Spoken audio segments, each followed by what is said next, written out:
the New Ulm Forum. My name is Michelle Markgraf, and I am a member of the New Ulm League of Women Voters.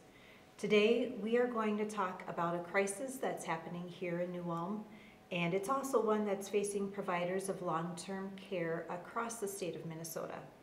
I have with me Candace, help me out. Schuweiler, okay. Candace Schuweiler, the administrator of Oak Hills Living Center, and Wendy Broderson, who's the Fund Development Director with the Oak Hills Foundation.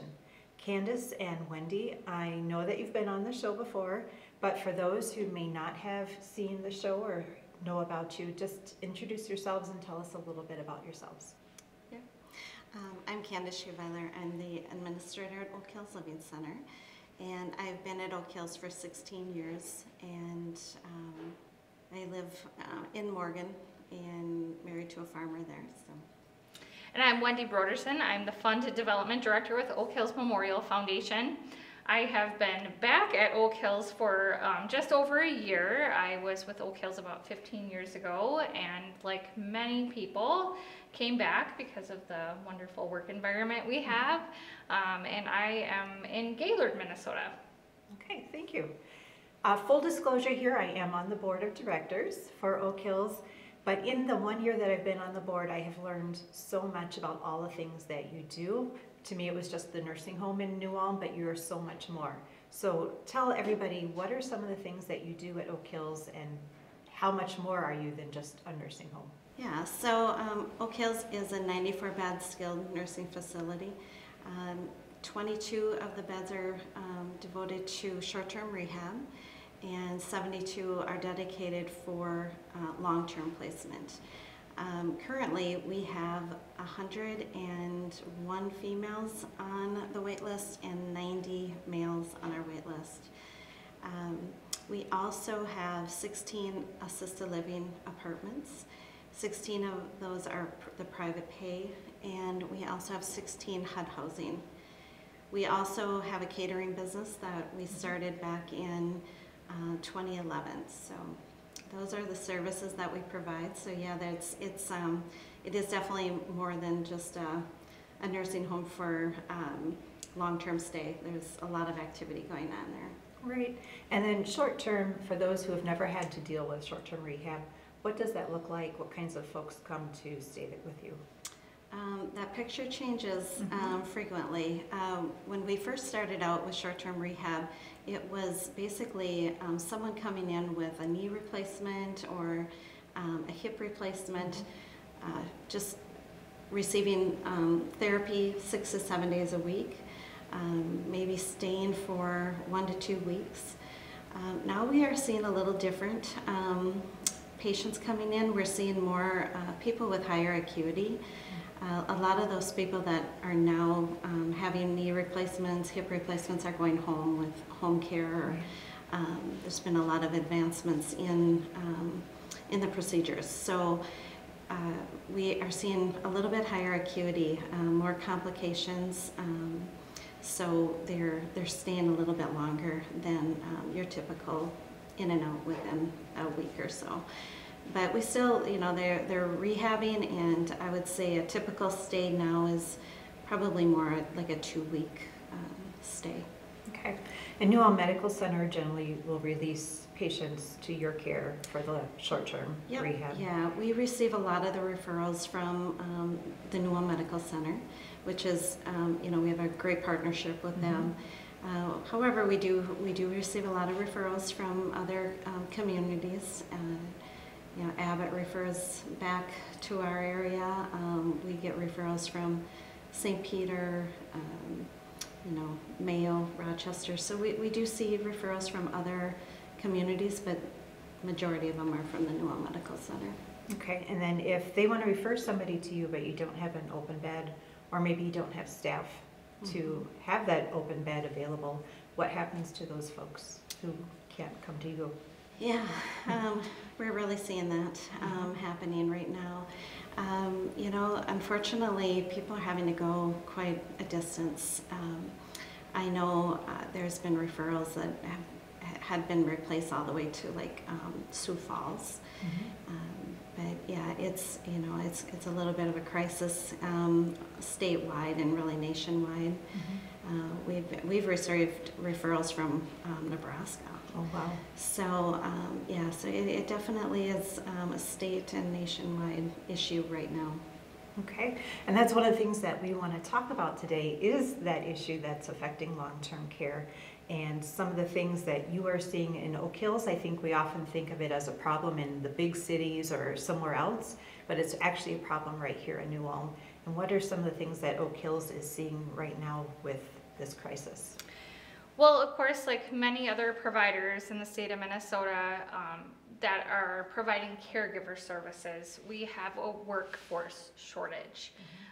We were lucky enough to be able to visit the state capitol yesterday and attend the Health and Human Services Senate Committee meeting where we heard testimony from caregiver providers from PCAs, home health care, every type of service that offers caregivers, and all of them are short-staffed. So in 2022, more than 11,000 seniors in the state of Minnesota were denied access to care because there was no one to take care of them.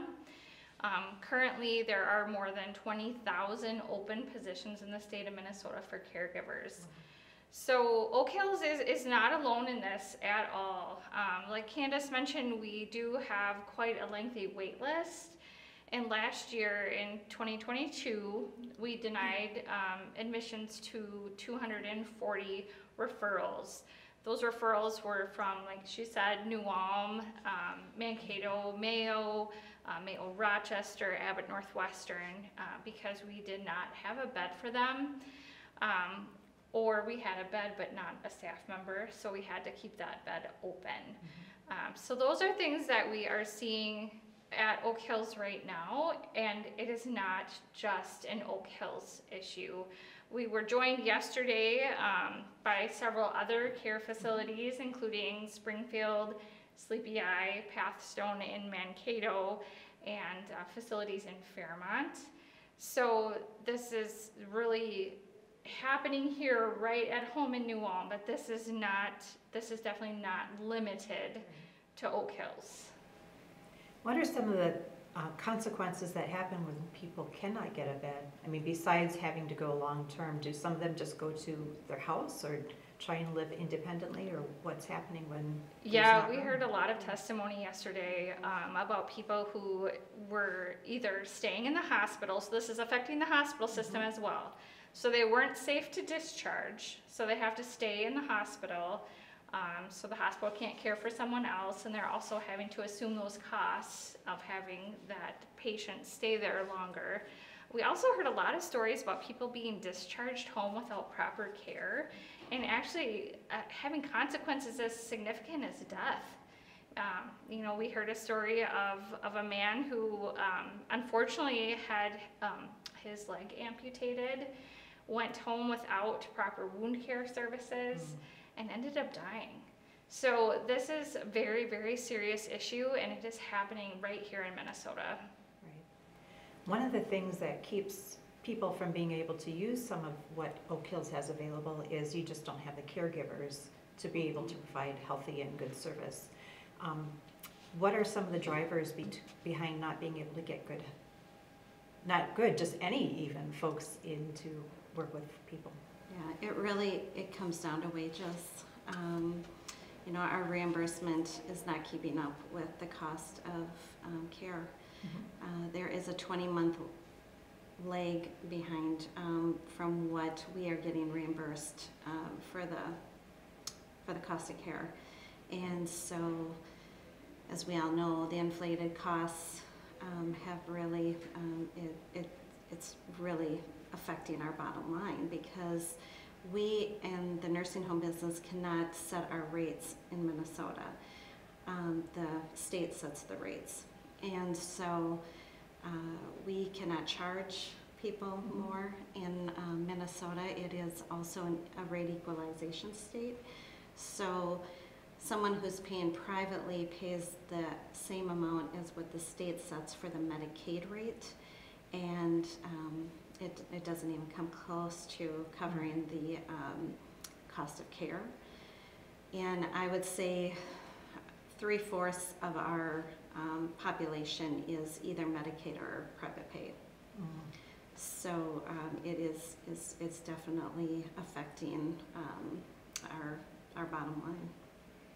So for those in business, it would be like saying you have $150 in a product, but the government tells you you can only pay, or you can only charge $100 to people. Right. Yep. So yeah, you can't live that long. No, you can't, and especially when our vendors, everybody that we're working with, getting our incontinence supplies, our food costs, everything has gone up. Just anywhere from 5 to 10% for sure, if not more. And but our reimbursement is not following that, so it's really difficult to. We aren't able to. Put money back into wages and wage increases and things like that. So, staff are able to, get a job down the street for much more, more money. And so it's really hard to compete with that. Right. And it's affecting services that people have and their availability of services too. So I don't want to end with doom and gloom. There is hope. What can our viewers do to help you in this? Because it's not just you fighting alone. I mean, it's our moms and dads who need that. It's maybe my husband needs to go into short-term care. We need those services. So what can our viewers do to help you address some of these issues? Well, we need them to advocate for us. We are very blessed both with the foundation and Oak Hills. Our boards are very supportive of us advocating for our seniors, whereas some of the other skilled facilities who maybe belong to a larger corporation would not be able to be quite as vocal as we choose to be. So we will continue advocating for our seniors, and we need everyone in the community and in the state of Minnesota to contact your legislators. There is a bill right now going through the Senate. It's number SF7, which is the Caregiver Stabilization Act. So we need people to engage with that in the Senate and in the House to get that passed, and also understand that us in speaking out is not doom and gloom. Oak Hills is very much here. We're very much open. We're going to continue to be open, but we need everyone to fight. And all the other caregiver services, home health, PCA services, and hospitals as well need you to speak up and demand change from our government.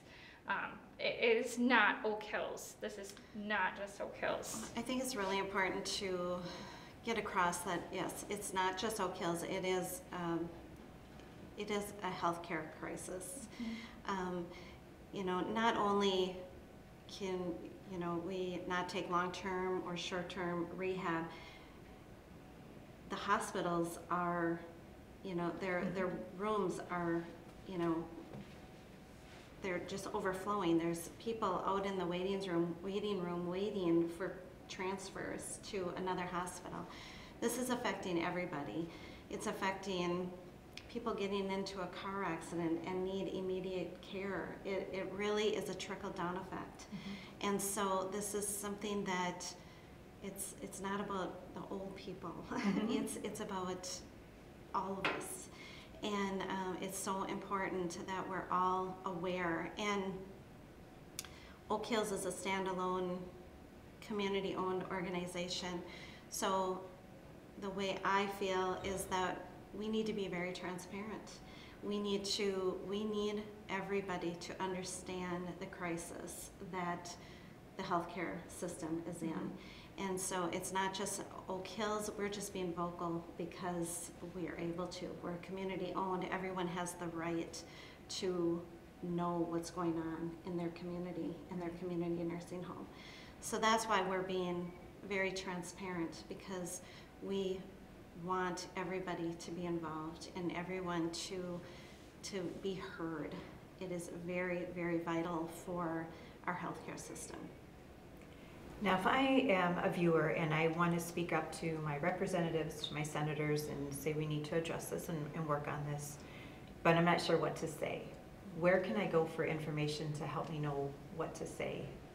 Yes, we have a template letter and detailed information about these issues on our website. So if you go to oakhillsnewulm.com, and then under the heading that says About Us, there is a news page, and that page has all of the detailed information, and we will continue to update that information as this bill passes, hopefully from the Senate to the House, and the additional people that we need to be contacted. What we heard yesterday is the senators and the representatives want to hear personal stories. They want to hear how this is affecting you as an individual and your families. So feel free to use our template that we have, but please add your personal stories, because that is what is going to make the difference. Okay. And you are a nonprofit, and until this gets fixed and until you can start charging what your expenses actually are, people can certainly give to Oak Hills and help to defray some of that difference between your cost and what you're actually earning in income. And how can they give to Oak Hills? There are many ways to give to Oak Hills. Our website's a great place. You can donate online. You can send a check. Anyone can stop in or call me at the foundation, and I will be happy to talk with them about, the biggest impact we need right now, or any ideas that they have to certainly help with operating costs, special things we can do for our staff to help them feel appreciated. And unfortunately, some of the negativity can bring them down, having a lot of concern about the industry and the happenings. So we want to make sure that they feel and know how much they're needed and appreciated. Okay. Anything else you'd like to talk to our viewers about and let them know? We've covered a lot. Yeah, I would just like to end with the importance of, we have, over the years, we have always struggled. Nursing homes struggle financially, and we have, struggled with staffing in the past. But this is different. This is, it's a crisis, and but again, it's not just skilled nursing, it is a healthcare crisis. And I think that's what I'm asking the community and our state to step up and have your voices heard. We have a $17.8 billion surplus, and it is very important, and it's just morally right to invest in our healthcare system. Okay, there's a crisis, but there is hope, and you see that hope, and definitely everybody who's listening can be part of the solution by reaching out and talking to the people in the government and affecting change. This is great. I'm glad that you came to talk with us, and I hope everybody out there has their pencils ready or emails ready to go, so that you can talk to your governor, your congresspeople, and let them know that this is important and you want to do something about it. So Candace, Wendy, thank you so much for being our guests on today's show, and thank you all for watching and staying in touch with New Ulm.